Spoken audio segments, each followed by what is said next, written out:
बिस्मिल्लाहिर्रहमानिर्रहीम। उम्मीद करता हूँ कि सब खैरियत से होंगे। और आज का हमारा टॉपिक है variation of g with altitude. Moving away from the surface of earth may change g and therefore our weight. तो जैसे जैसे हम अर्थ की सरफेस से, फॉर एग्ज़ाम्पल ये अर्थ की सरफेस रही, यहाँ से हम दूर होते जाएंगे तो जी की वैल्यू चेंज भी होगी और इसी तरह हमारा वेट भी चेंज होगा, क्योंकि वेट इक्वल होता है एम जी। जैसे ही जी की वैल्यू में चेंज आएगा तो वेट में भी चेंज आएगा।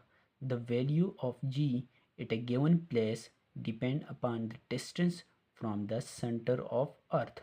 और जी की वैल्यू डिपेंड करती हैं कि हमारे अर्थ के सरफेस से डिस्टेंस कितना दूर है।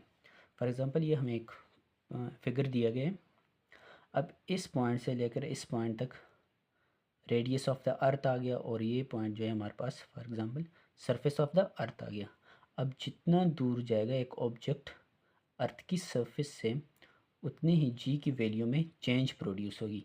अब जी की वैल्यू क्या होगी, या डिक्रीज़ होती जाएगी। तो अब कितनी डिक्रीज़ होगी, उसके लिए फार्मूला क्या होगा उसको हम अभी डिराइव करते हैं। Let g h be the value of acceleration due to gravity at a height h।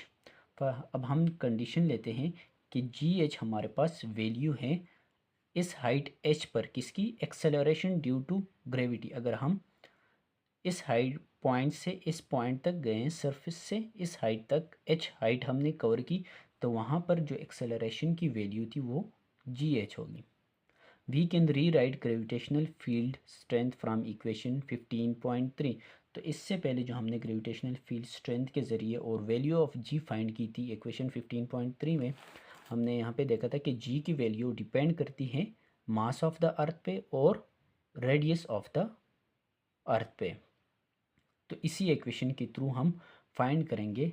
तो इसी इक्वेशन को हम यहाँ पे दोबारा रखते हैं रीराइट करके कि जी H gravitational constant, mass of the earth, radius of the अर्थ। तो इधर रेडियस ऑफ द अर्थ का स्क्वायर था ना, तो यहाँ पे भी रेडियस अब कितना होगा, फॉर एग्जांपल डिस्टेंस ही तो है, यहाँ से इस पॉइंट तक हमने पहले कवर किया था। अब जी की वैल्यू एल्टीट्यूड के साथ फाइंड, कितना एल्टीट्यूड कवर किया, एच। तो आर ई प्लस एच हो गया। तो यहाँ से यहाँ तक टोटल डिस्टेंस क्या हो गया, आर ई प्लस एच। तो इस आर ई स्क्वायर की जगह हमने लिख दिया आर ई प्लस एच का स्क्वायर। वही फार्मूले जस्ट हमने रीअरेंज किया और यहाँ पे भी लिखा हुआ है वही एस वी नॉट। जैसे कि हम जानते हैं कि फार्मूला हमारे पास क्या था, G is equal to G M E R E square, किसके लिए, ग्रेविटेशनल फील्ड स्ट्रेंथ के लिए।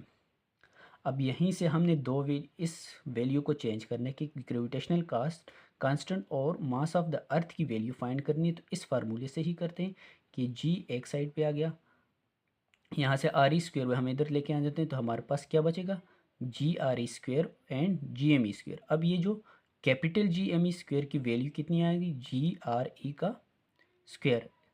अब इस वैल्यू को उठा के इस फार्मूले में हमने लिखना है।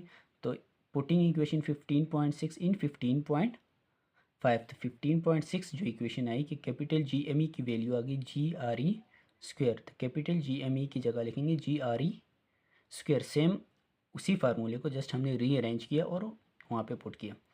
तो जो जी एच की वैल्यू आ गई, अब यहाँ पे जी एम ई की जगह क्या आ जाएगा, जी आर ई का स्क्वेयर, जी आर ई का square divide by R E plus H का स्क्वेयर। तो यहाँ पे देखिए कि ग्रेविटी इन्वर्सली प्रोपोर्शनल आ रही है किसकी, डिस्टेंस की। तो जो जो डिस्टेंस ज़्यादा हो जाएगा, इंक्रीज़ होता जाएगा, जी की वैल्यू क्या होती जाएगी, डिक्रीज़ होती जाएगी। तो यही यहाँ पे भी लिखे हुए, this equation shows that as we go further away from the centre और surface of the earth the value of G decreases. तो जी की वैल्यू क्या होती जाएगी, कम होती जाएगी जैसे जैसे हम सरफेस से दूर होते जाएंगे। तो यहाँ पे हमें कुछ जी की वैल्यूज़ भी दी गई हैं कि एवरेज अर्थ रेडियस पे जी की वैल्यू क्या है, 9.8। मतलब कि अगर हम सरफेस पे हैं तो जी की वैल्यू 9.8।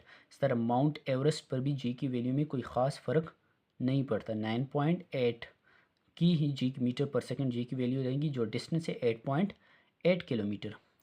फिर हम जाते हैं 36.6 किलोमीटर और उसके बाद 400 किलोमीटर। तो 400 किलोमीटर पर क्या होता है, एक स्पेस शटल ऑर्बिट होते हैं, जहाँ पे स्पेस शटल ऑर्बिट। तो यहाँ पे भी जी की वैल्यू कितनी पॉइंट कम होती है, सिर्फ 1.8.7 आ जाता है।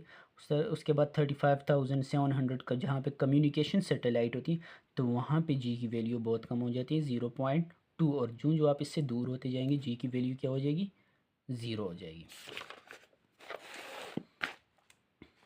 The change in ji is only noticeable at very long distance.